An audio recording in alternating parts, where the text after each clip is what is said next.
Hello and welcome back to my segment of Money Wings with Marlene Elizabeth Lyle, who shared her money story with us. And I think we all have one. I know I do. And many of us are reluctant to talk about it. I'm María Tomás-Keegan, your host of From Upside Down to Right Side Up, Tips for the Transition. It's my pleasure to share inspiring stories like Marlene's. These are stories of figuring out how to move through life's inevitable trials and tribulations and coming out on top in triumph. They help us to know that we are not alone when life turns our world upside down. Hi, Marlene. Hi, Maria. So happy to be here. Thank you so much for letting us in on your money story. Let's talk about the emotional ride you took. Would you share what feelings you encountered as you were working through this struggle with money? Yes. So, inevitably what I ended up doing is really diving more deep into my own money story. And in doing that, it becomes really easy to see why so often I avoided doing that. And that's because of all the emotions, as you said, that rise up, and thinking that I'm too busy right now to go there. I'll do that another day. But in order for me to get through to the other side, I did have to go through experiencing my emotions, and that was really challenging for me, because I had not really ever lived so much in my body to really feel my emotions up to that point in my life, which I didn't even know. Until starting this journey. I had really lived from my chin up very much in my world. So yes, I'm a deeply compassionate, passionate person, but that was really nothing that I really connected to in my life. And later on, I learned a little bit more why. But so the emotions were actually hard to connect with in the beginning. But as I had the opportunity to work with a coach who helped me to get connected back with my emotions, which was a big part of, you have to be connected with your body. The emotions that did come up were, well, first of all, the overwhelm and the anxiety of my situation. Looking at what I had created and not created in my finances was very overwhelming and created so much anxiety and worry and dis-ease within myself and panic. And so I had to really, and this is why I always talk about taking brave steps, one brave feather at a time. Really, I had to learn how to do this really in small steps, in small stages, because as we know, emotions can be very overwhelming sometimes, and cause us to take us out of the game. And I was not going to do that. And so I had to work through my feelings of this overwhelm, this anxiety. I had to get kind of around the feelings too of fear that I had, because there's reasons why, we sometimes sabotage ourselves. There's a fear of the unknown. It can be a fear. In my case, it was more probably a fear of success, fear of visibility, because money's connected to all those things. Fear of being connected to other people intimately and building relationships, which is also connected to creating more income.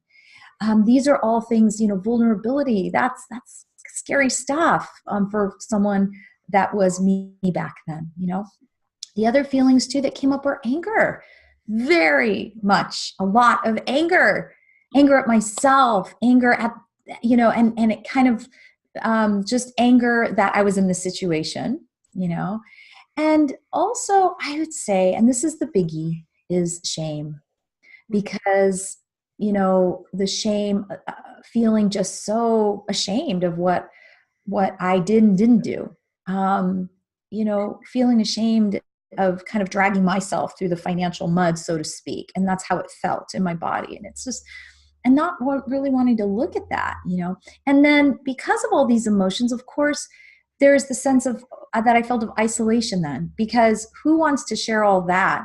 First of all, I'm a very positive person. Just by nature, I'm a very positive person. And I come from the perspective of, I help people to stay positive. I don't share my story so that they're going to feel worried or down or anything like that. That was my perspective at the time. I can handle it. I can handle it. I'm a strong woman and independent, and I can handle this all on my own. But really what that only created for me was a sense of isolation, because I couldn't share this. I couldn't talk about it. But when I did go through my money work and my money story, that was such a gift and a blessing, because I did have someone to talk to and to air this out. And it's kind of like, again, the analogy, it's kind of like mildew and mold. It needs air. You need to put air and sunshine and light on it for it to be healed and cleaned up and cleared away. But I will say, dealing with emotions, I truly understand that by doing that, it really requires small steps that I had to take. I had to learn to take very small steps. And also I had to learn calming techniques. I had to integrate, kind of somatic practices, things that incorporate my ability to calm myself down, right? Because our mind and our thoughts and our emotions can go 0 to 60, 0 to 100. And by being able to incorporate, right, my calming techniques to keep me grounded, be present, help me to understand what's past, what's present, and what's future. A little bit about my emotions. Yeah. Oh, you've just touched on some really good stuff. I love that you said you were operating from the head up. We so often can. What is the term? Analysis paralysis. We just think too much, and we don't feel enough, so that we don't connect with those emotions and be able to release them, address them, so we can release them. So I loved that you shared that you worked with a coach to do that. It's such having that sounding board must have been so important to you. Oh, tremendously valuable. Tremendously. Yes, absolutely. Yeah. Mm-hmm. And the anxiety, the overwhelm, all of those things that I resonate with all of those. It is, and I'm sure others will too.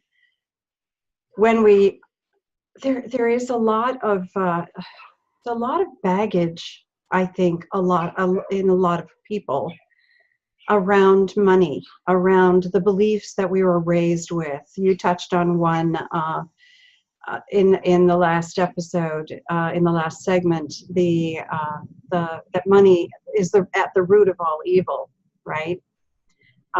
And those are, or money doesn't grow on trees. My father is coming. I'm channeling my father now. Money doesn't grow on trees. What are some of the others? There's never enough. So we're always trying to figure out ways to either deny ourselves because there's never enough, or work ourselves to a frazzle to try to do more. Did those come up for you as well? Absolutely. Everything you're saying, I completely resonate with. And along the journey, by being disconnected from my own, this was my experience in terms of being disconnected from my emotions and my body, it also cut me off from my creativity and my joy. And that is a big piece of creating income, creating more income, creating money. It's a big piece. Creativity and joy is very much intimately connected to a healthy relationship to money, just as it is to all of our relationships. Right. So yes, everything you're saying, I completely resonate with. Right. I love that. Yeah. And you know what has just occurred to me, Marlene, I'm so inspired by this journey that you've been on, because at the root of it was you wanting to be this beautiful role model for your daughter, and stepping into that role and understanding what it is you needed to do to fulfill that role. So I really appreciate that you have kind of lifted the curtain further on this subject that so many of us don't even want to talk about. Because some of those emotional attachments are so strong and real. Those emotional attachments to money or the lack thereof, and our perception around all of that. So I want to thank you for being vulnerable and opening up around this subject with us. I am so looking forward to our next segment, where you're going to talk about the biggest lessons you've learned on this journey. I like to say that we save the best for last, because I think this is where the golden nuggets lie for other people when they hear what you learned. So will you share that with us in the next segment? Absolutely. Yes, I'd love to. Perfect. Thank you so much. So everyone, stay tuned. I'm María Tomás-Keegan. Till next time.